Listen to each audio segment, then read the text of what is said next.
amados irmãos, a paz do Senhor esteja convosco, amém. Eu quero compartilhar a palavra de Deus que se encontra no livro do Êxodo, segundo livro da Bíblia, livro do Êxodo, capítulo 3. Êxodo, capítulo 3, que diz assim: E apacentava Moisés o rebanho de Jetro, seu sogro, sacerdote em Midian, e levou o rebanho atrás do deserto e veio ao monte de Deus, a Horebe. E apareceu-lhe o anjo do Senhor em uma chama de fogo, no meio de uma sarça, e olhou, e eis que a sarça ardia no fogo, e a sarça não se consumia. E Moisés disse: Agora me virarei para lá, e verei esta grande visão, porque a sarça se não queima. E vendo o Senhor que se virava para lá a ver, bradou a Deus, a ele do meio da sarça, e disse: Moisés, Moisés. E ele disse: Eis-me aqui. E disse: Não te chegues para cá, tire os teus sapatos de teus pés, porque o lugar em que tu estás é terra santa. Meus amados irmãos, o texto que nós acabamos de ler, nós estamos observando aqui o chamado de Deus para Moisés, né? Moisés, um israelita que foi criado no palácio de Faraó, no Egito. A história de Moisés é uma história bem bonita, né? Nós iremos observar que ele foi posto em uma espécie de arca, ainda bem pequena, quando nasceu, porque havia uma ordem de Faraó para que todas as crianças do sexo masculino, né, que fosse israelita, fossem mortas, porque o povo hebreu estava crescendo de uma maneira assustadora, e o Faraó, naquela época, decidiu matar todas as crianças do sexo masculino. Mas Moisés nasceu, a mãe dele cuidadosamente botou em uma espécie de arca, né, de junco, e ali soltou no rio. A irmã de Moisés, Miriam, ficou observando. A filha de Faraó vai e encontra aquela criança, né? É uma história bem interessante. E, para resumir, leva para o palácio, depois dele desmamado pela mãe. E o que acontece? Moisés é criado no palácio de Faraó, que alguns chegam a afirmar que Moisés estava sendo preparado para suceder Faraó, né? Então foi um homem que recebeu muita instrução, um homem que recebeu muito conhecimento. O contexto histórico vai nos mostrar de que Moisés, ele falava 70 idiomas, para você ter um conhecimento, né, do grau de instrução que Moisés recebeu, né? Então foi treinado ali no palácio de Faraó, recebeu treinamento, recebeu cultura egípcia, porém o seu coração era israelita. Podemos observar que Deus certamente já observava Moisés, que Deus tinha um propósito em todo aquele glamour que cercou Moisés. O Senhor estava por trás. Eu já quero abrir um parêntese aqui para você, meu irmão, para você que é engenheiro, você que é arquiteto, você que é professor, cientista. Às vezes nós não entendemos, né, como as coisas aconteceram em nossas vidas, né? Às vezes com tão poucos recursos. Aí tem muitas pessoas que acreditam a sorte. Poxa, eu tive muita sorte, ou então fulano teve muita sorte. Não é sorte não, meu irmão, é Deus. É Deus trabalhando na tua vida com um propósito de certamente glorificar o nome do Senhor. Você que ainda não foi chamado, você que ainda não ouviu a voz de Deus, te prepara, porque o Senhor, ele tem algo para você fazer para o reino dele. Te prepara, que tudo isso que aconteceu na tua vida, essas bênçãos todas que o Senhor te proporcionou, certamente tem um propósito de Deus e você não vai poder fugir. Eu fico imaginando a vida de Moisés. Um certo dia, Moisés passeando por ali, a palavra vai dizer que ele viu um egípcio maltratando um israelita. Ora, Moisés não gostou, porque o coração dele era israelita. O coração dele não era egípcio. O coração dele era israelita. Ele era povo do Deus Altíssimo. Moisés revida e mata o egípcio e livra o israelita. Certa vez ele passeando de novo por ali, ele viu dois israelitas, dois irmãos brigando. E a palavra diz que Moisés foi apartar, e um deles falou assim: olha, tu queres me matar como tu mataste o egípcio? Ali Moisés temeu, porque aquelas palavras poderiam muito bem cair ao ouvido de Faraó, e ele poderia vir a ser penalizado. E ali vai começar a trajetória de um homem que foge para a terra de Midian. Ele abandona o glamour do palácio de Faraó, ele abandona o Egito e vai morar em Midian. Uma cadeia de montanhas que pertencia ao Monte Horebe, ao Monte Sinai, que é o mesmo Monte Sinai, né? E agora, no capítulo 3, que nós vamos entrar aqui, nesta meditação, nós iremos ver por que Deus permitiu que Moisés fosse preparado ali no palácio de Faraó. Você também vai observar, meus amados irmãos, que toda a preparação que ele recebeu ali, todo o conhecimento, toda a cultura que ele recebeu ali, quando ele fica diante do seu Deus, ele vai perceber que foi tudo em vão. Ele vai colocar um monte de desculpas, ele vai colocar um monte de dificuldades. Você vai perceber que a sabedoria de Deus, ela é infinitamente maior que a do homem. Que tudo aquilo que nós aprendemos, quando nós chegamos diante do nosso Criador, Ele que vai refazer, Ele que vai dizer o que Ele quer de nós, e é Ele que vai nos dar a sabedoria, que vai nos dar competência para fazermos a vontade dEle. Louvado seja o nome do Senhor. Veja bem, e apacentava Moisés o rebanho de Jetro, seu sogro, sacerdote em Midian, e levou o rebanho atrás do deserto e veio ao monte de Deus, a Horebe. Ele estava apacentando o rebanho de Jetro. Jetro vai se tornar sogro de Moisés. Moisés vai casar com uma das filhas de Jetro. E ali, atrás do deserto, veio ao monte de Deus, a Horebe. Então, é ali no monte de Deus, veja bem, é no monte que o Senhor vai começar a se revelar para Moisés. Você vai ver que a história de Moisés vai começar onde? No monte de Deus. Não vai começar na planície, vai começar no monte. Você vai ver que lá em Êxodo 19, ele vai receber as tábuas dos 10 mandamentos, onde? No monte de Deus. Ele vai ver a glória de Deus se manifestar onde? No monte de Deus. Depois que ele tira o povo do Egito. Então, no monte do Senhor, ele vai receber o chamado. É no monte do Senhor que ele vai receber, ele vai ver o fogo, ele vai ver a glória de Deus. Meus amados irmãos, se nós não formos ao monte, se nós não buscarmos o Senhor, se nós verdadeiramente não nos colocarmos na posição, nós não veremos a glória de Deus. Veja bem o que vai acontecer com este homem. E apareceu-lhe um anjo do Senhor e uma chama de fogo no meio de uma sarça. E olhou, e eis que a sarça ardia no fogo, e a sarça não se consumia. O versículo 2 diz que o anjo do Senhor apareceu no meio de uma sarça. O anjo do Senhor, visto por muitos teólogos, né? Muitas pessoas afirmando que é a figura pré-encarnada de Jesus Cristo. E o que chama a atenção, Moisés vai olhar e vai ver um arbusto, uma sarça pegando fogo. Só que aquela sarça, ela não se consumia, ou seja, ela não se desfazia. Ele olha e aquilo intriga Moisés. Irmãos, quando Deus ele nos chama, quando Deus ele quer, ele tem um chamado especial para nós,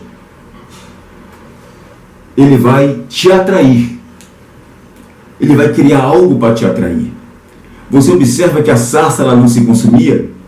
É aquele fogo que estava na sarça, porque o nosso Deus ele é fogo, é o Espírito Santo. É Ele quem atrai. Ele é quem atrai o pecador. É Ele que atrai o profeta. É Ele que atrai o evangelista. É Ele que atrai o pastor. Para que observem para que observem os mistérios do Senhor. Muitas das vezes hoje nós não conseguimos observar os mistérios de Deus. A igreja hoje está tentando muito para o lado físico, para o lado material. A igreja hoje busca o material, muitos querem riqueza, apartamento, carro. Meus irmãos, o que o Senhor Ele quer é que olhemos para o fogo que está na sarça. O que o Senhor deseja é que atentemos para o fogo que está na sarça. A sarça não está se consumindo, porque este fogo é o próprio Deus, não é para consumir a sarça. Porque Deus ele não manifesta o seu poder nas coisas imateriais. É para chamar atenção. Você observe em Êxodo 19, quando o Monte Sinai ele passa a ter vida com a presença de Deus. Ele começa a tremer, começa a sacudir, começam a ouvir clangor de trombetas, começam a ver fogo saindo do monte. É por causa da presença de Deus para atrair o povo israelita, para que o povo observasse o poder do nosso Deus. Igualmente agora, na sarça, o que Deus ele faz com Moisés? Ele atrai a presença de Moisés. Sabe por quê, meus irmãos?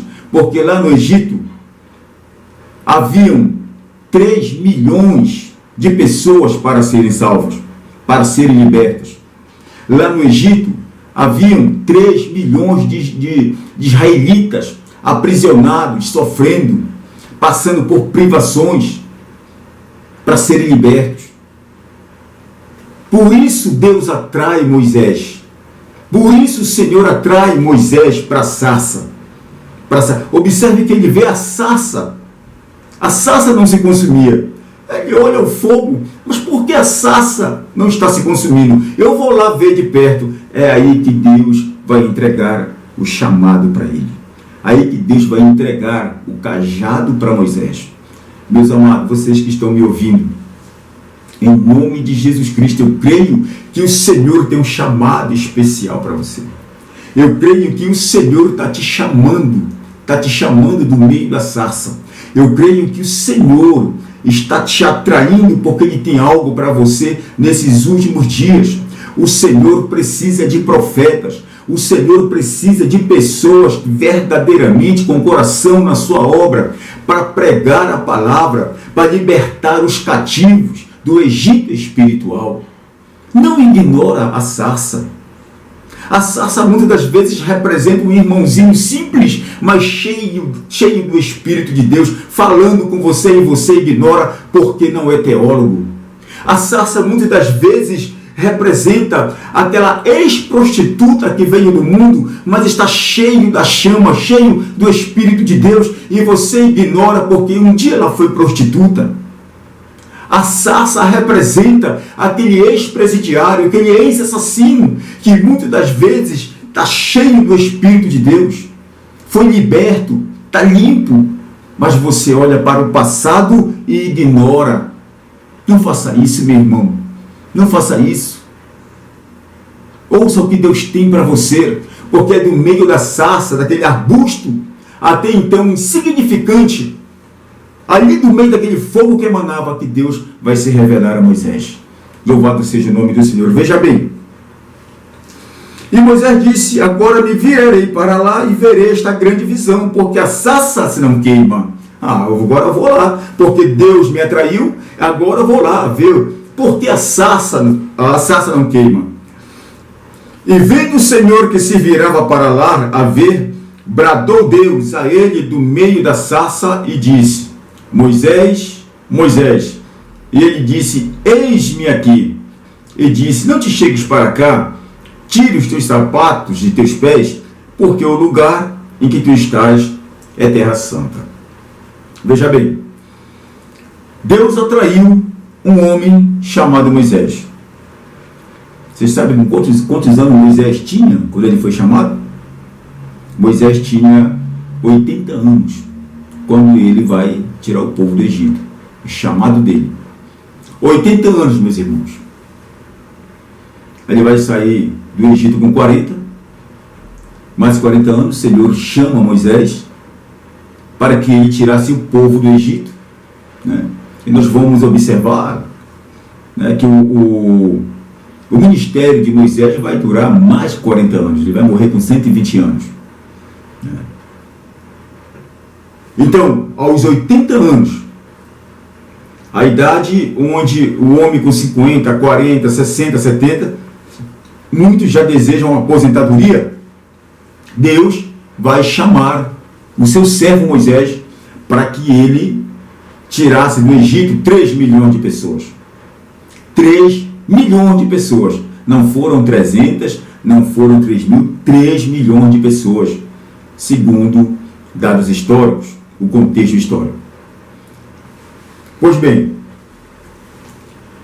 então o Senhor vai chamar do meio da sarça, né? E no 5 diz assim: não te chegues para cá, tira os teus sapatos de teus pés, porque o lugar em que tu estás é terra santa. Queridos, eu já ouvi um certo pregador falando que Deus mandou Moisés tirar os sapatos, as sandálias e outras traduções do pé, porque as sandálias tinham sido compradas no Egito. Faltou um pouquinho mais de interpretação para o nosso irmão, um pouco mais de estudo, né? Porque ele saiu do Egito aos 40 anos. 40 anos, a sandália devia ser muito boa, né, irmãos? Mas, pois bem, veja bem. Aonde Deus se manifesta, queridos? Aonde Deus está, se torna santo. Este foi o motivo da ordem dada a Moisés para que ele tirasse o sapato, e outras traduções, as sandálias dos pés, porque o lugar onde ele estava era a terra santa. Deus santifica o lugar. Trazendo aqui para a igreja, para a atualidade, aqui para a nossa igreja, né? Para os gentios, nós não temos o hábito de tirar o sapato dos pés. Não temos o hábito de tirar os sapatos dos pés. Não é para nós. Amém? Mas te lembra que você é templo do Espírito Santo de Deus.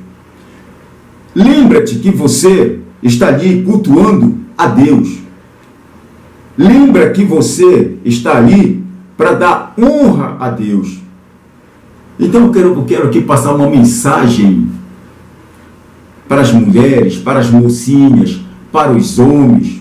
Cubram o corpo de vocês, meus irmãos. Mas antes houvesse uma ordem para tirar as sandálias, porque hoje tem pessoas que estão quase nuas dentro da igreja. Mulheres com microsaias dentro da igreja. Mulheres com os seios praticamente para fora dentro da igreja. E foram ali para adorar a Deus. Te lembra que você é templo do Espírito Santo. Te lembra que você é santo porque o Espírito de Deus que habita em você é santo. Então nós precisamos ter este conhecimento. Nós precisamos honrar o Senhor com nossos corpos, irmãos. Vou falar dos homens. Tem uns que vão para dentro da casa de Deus de bermuda, camisetinha, culto de jovem então, pelo amor de Deus. É culto de jovem. Eu quero que você procure na palavra de Deus aonde diz que o culto de jovem tem que ser diferente. O culto é a Deus, o culto não é para o jovem, meu irmão. Então, para mim agradar a Deus, eu tenho que fazer a vontade de Deus. Eu não sei por que essas igrejas fazem congresso de jovem, meu irmão. Aí você não sabe se é igreja ou se é boate. É jogos de luzes, é jovem pulando para cá, para ali, pessoas quase nuas dentro da casa de Deus. Oração que é bom nada. Adoração que é bom nada. E vocês acham que vocês estão adorando a Deus. Mas nunca, meu querido. Mas nunca. Observa que Moisés, ele teve que tirar os sapatos dos pés. Porque a chama estava no meio da sarça. Era a presença de Deus. E hoje nós vemos as igrejas pedindo avivamento. Eu não sei que avivamento vocês pedem, meus irmãos. Eu não sei que tipo de avivamento vocês pedem. É pular? É isso? É rodar? É isso que é o avivamento que vocês chamam? Se esse for o avivamento, vocês estão perdidos. Vocês não sabem o que é adoração, vocês não sabem o que é adorar a Deus. Vocês não sabem o que é ter reverência ao nome de Deus. É necessário se converter, meu irmão. É necessário ler palavras, estudar a Bíblia. Eu não sei que tanta escola bíblica vocês fazem, que cada dia que passa a igreja está se tornando mais morta do que nunca. Quando cai algum endemoniado dentro da igreja, é um desespero, porque geralmente tem um ou dois para repreender aquele demônio. E aonde está o poder da igreja? Onde estão os profetas da igreja? As autoridades da igreja? Irmãos, a falta de reverência a Deus, a falta de uma verdadeira adoração nos afasta de Deus. O Senhor, Ele não tolera a hipocrisia. O Senhor, Ele não tolera mentira. O Senhor, Ele conhece os nossos corações. E esta palavra aqui tem que ser lida, tem que ser meditada. Esta palavra aqui tem que ser apreciada todos os dias. Todos os dias. Para que o Espírito Santo venha falar conosco. Aí você vê, né, umas interpretações horríveis que fazem da palavra de Deus. Ah, porque a sandália foi comprada no Egito. Ah, porque não sei o que, a roupa foi do Egito. Oh, meu, pelo amor de Deus, né, Vaso? Pelo amor de Deus, né? Louvado seja o Senhor. Não te chegues para cá, tira os teus sapatos de teus pés, porque o lugar em que tu estás é terra santa. Eu vou levar vocês. Disse mais: eu sou o Deus de teu pai, o Deus de Abraão, o Deus de Isaque, o Deus de Jacó. E Moisés encobriu o seu rosto, porque temeu olhar para Deus. Estão vendo aqui que maravilha? Né? Chamado de Deus, quando Deus se apresenta, né, dizendo que é o Deus do Pai, é o Deus de Abraão, Isaque, Jacó, Moisés, ele soube imediatamente que o nosso Deus, Ele é poderoso. Moisés certamente entendeu que algo especial o Senhor tinha para ele. Ele certamente entendeu que Deus iria realizar algo na sua vida. Você vai ver no decorrer desta mensagem, como nós falamos anteriormente, que toda a cultura, todo o conhecimento que Moisés recebeu lá no palácio de Faraó, lá no Egito, queridos, praticamente nada serviu agora que ele confrontou o pai da ciência, o pai da sabedoria. Moisés, ele vai ver que ele é limitado. Ah, eu sou pesado de língua. Ah, porque vai colocando desculpas, mas não teve jeito. O Senhor chamou, o Senhor deu sabedoria, o Senhor proveu ele de tudo e ele foi e realizou uma grande obra no Egito. Você só vai vencer o Egito se você fizer a vontade de Deus. Você só vai vencer o Egito se você reverenciar a Deus. Você só vai vencer o Egito quando você tomar o seu cajado na sua mão e ir com aquele que te chamou, porque ele nunca vai te abandonar. Amém, meus amados? Eu vou ficar por aqui com essa mensagem, uma mensagem maravilhosa, né? Quem sabe em outra oportunidade nós não iremos pregar sobre o cajado de Moisés. Amém? Eu vou orar por você. Senhor, nosso Deus e eterno Pai, em nome de Jesus Cristo, Senhor, te agradecemos por este momento onde estivemos diante da Tua palavra, meu Pai, que o Senhor, meu Deus, através desta chama, Senhor, desta chama que Moisés contemplou, Senhor, ali, meu Pai, naquela sarça, Pai, em nome de Jesus, Tu venhas incendiar, Senhor, os nossos corações. Que o Senhor venha, Pai, nos abençoar. Que o Senhor venha nos dar força. Que o Senhor venha, meu Pai, nos dar sabedoria. Ó grande e eterno Deus. Que nós possamos entrar na Tua casa de oração, Senhor. Que nós possamos Te reverenciar, Senhor, como o Senhor merece. Porque o Senhor é o nosso Deus. Não nos deixa, Senhor, não nos deixa calado, não nos deixa, Senhor, frios, mas que a Tua chama venha aquecer o nosso coração todos os dias, em nome de Jesus. Que o Senhor nos abençoe, que o Senhor fique conosco, meu Pai querido. Amém. e amém. Meus amados, fiquem com a paz de Deus, que o Senhor vos abençoe. Amém e amém.